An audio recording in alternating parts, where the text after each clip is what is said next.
in terms of like SE communication and sales communication, Mm. is there a difference between the two? And if there is, what would those differences be in terms of, What, between being a sales engineer and being a sales rep? yeah, in terms of communication? I know there are differences in the roles, but when Mm. you're talking to customers, are we both doing the same thing, or are we doing things differently? What are your thoughts around that? You know, I'd be interested to know what you say, because you do this every day. But when I think of like the salesperson, generally they're trying to be more persuasive and trying to get the conversation to go into that deal. They're trying to sort of seal the deal, as it were. But I feel that the sales engineer is maybe being more educational, right? They're almost closer in a way to the teacher than the traditional salesperson. I don't. I'd love to hear your perspective on that. Well, maybe I shouldn't have asked that question if I'm going to put myself on the spot. I find sales engineers are a combination of both. So, and this is kind of a thing that I argue with people about, like, hey, our job is to sell, or our job is to help customers. Well, our job is to help customers by selling our product. Right. So even when we're talking to customers, if we can tell that our product solves their problem and they can see it, we still have to do that, like selling, the influencing, like, Right. and trying to convince them that we have the best product. And we can, there are multiple ways we can do that, either through asking questions, through doing demos, through whatever those are, but we still have to be persuasive. We still have to lead them towards that sale, but we have Mm. to do that in an educational fashion. Okay. We're never going to ask for a PO, a purchase order. We're never going to push people to buy. We might push them to actually start the proof of concept, or schedule a time to do the demo, which Mm. is less severe than asking them to part ways with their money. Yeah. So So maybe go ahead. yeah, I guess, like, with the, if someone came to me and they said, they are in a sort of role as a sales rep, and they wanted me to help them with their communication. One of the first things we look at is kind of end stage negotiation, like how to close deals, that kind of thing. And I imagine that's not so much what SEs are doing. You're going to tell me I'm wrong now. No, no, you're not wrong. Um, Mm. I also feel like salespeople are not just they're not just doing the end stage negotiation. They have a role Mm. throughout as well. Uh, like, well, I guess every call is a negotiation. You're negotiating to set up the next call, or you're negotiating to set up a meeting with your sales engineer. So Mm. it could be that way. And but for sales engineers, we're not trying to close a deal specifically.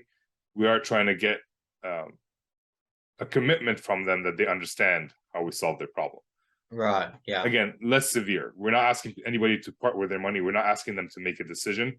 We're just Mm. asking that it solve your problems. Did what I show you solve your problems? And if so, how? Mm.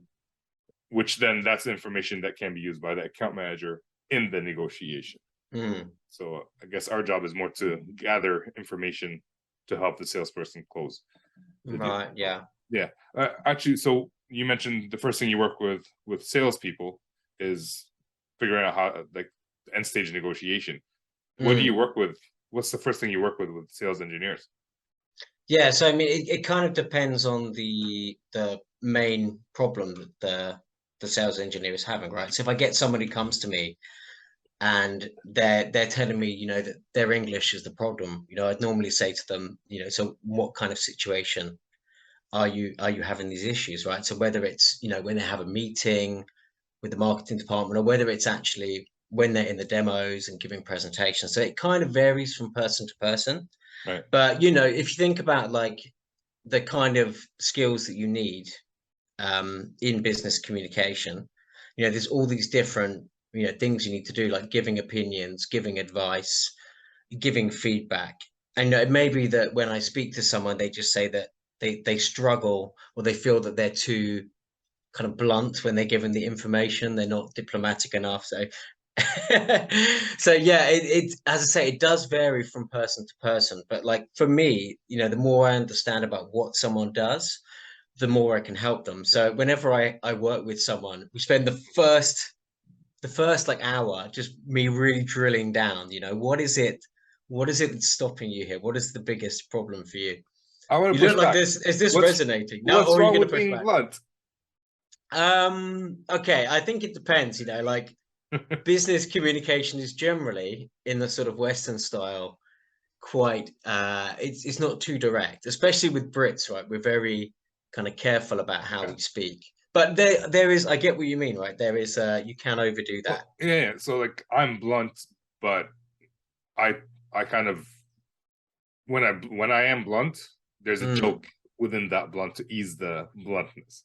Right? right, I okay. guess it's kind of like I was interviewing someone on the podcast, and he said Yeah. like I had a question, the best question ever set up, and ready to follow up with that person, and then he immediately answers the question without me asking it, and I'm like, he just took it away from me. So I looked at him and said, "I don't like you right now," and then I smiled, and he got confused because I've never met him. Yeah.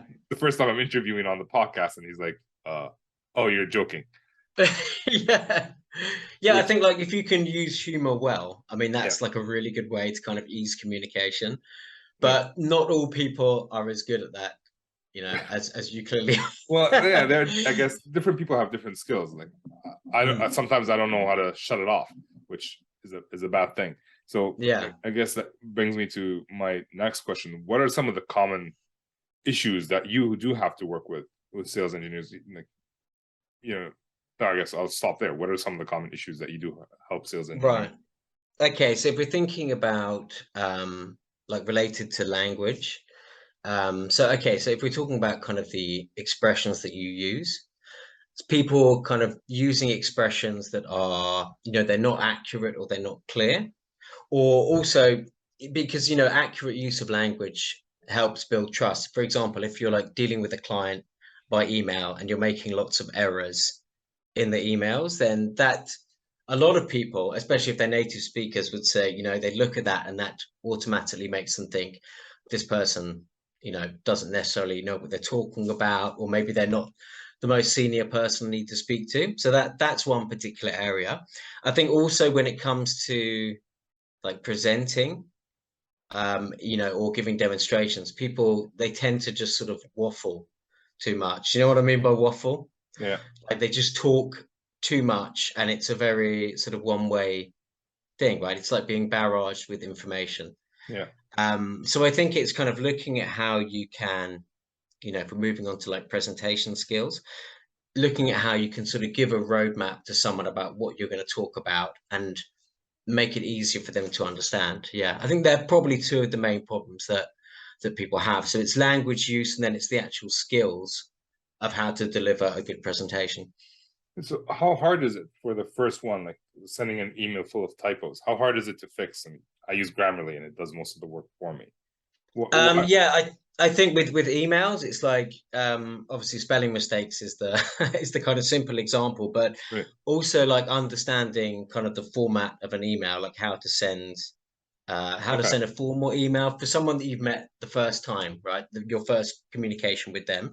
You need to follow like the organizational structure. You need to have the right level of formality. But then as you get to know someone, that level of formality normally Yeah. drops down. But again, that's what I'm saying about business communication, right? It depends on the relationship with the person. And you'd be amazed, a lot of people like they don't sort of conceive of that even in that first email. And that can give off the worst impression when you're trying to sort of build a good business relationship. Like, hey, dude, is not a good start to an email. It's not the best way to start it. Yeah.